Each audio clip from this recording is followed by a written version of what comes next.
Hey guys, Mark Aneo here. I'm here with my good friend Cameron Monroe, and we're hanging out at the Equity Farm today, but a lot of people don't know that Cam and his beautiful wife Tess live on a very special country property in Saskatchewan.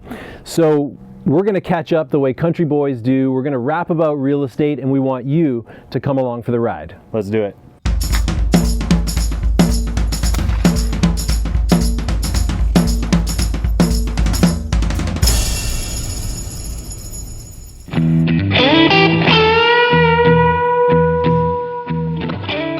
Hey Cam. Yeah.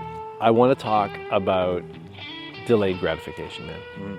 So you tell me your story and think delayed, like we were just talking about online, everyone's thinking they need a Lambo by the time they're 35.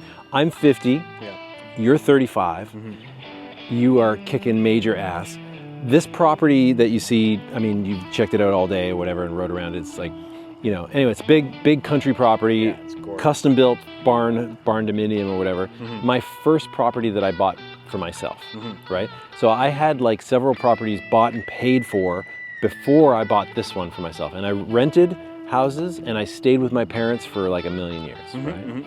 So tell me your story and think about delayed gratification. Yeah, that's good because I'll be honest, like I very much struggle with like shiny object syndrome, you know, and, you know, getting out of college and everything, you know, I did buy a new car right away. It was just a, you know, a modest car. It's nothing fancy. But then I bought all the toys, you know, because I grew up in the country. I wanted like the dirt bikes and the snowmobiles and the motorcycles, everything. So I went all in on that stuff with, you know, very short-sightedness. And then what I realized was like, as my career was picking up, I just couldn't use that stuff. I ended up like selling all of it.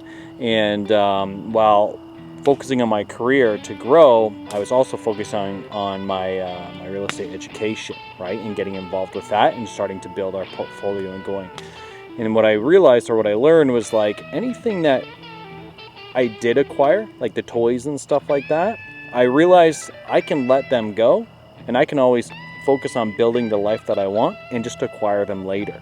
You know, a funny story is like I had a classic car. It was a 1964 Thunderbird. I loved it. Dude. And I actually sold it. I actually sold it just prior to us, like Tess and I, my wife, like closing on our very first property because it just made sense to do economically.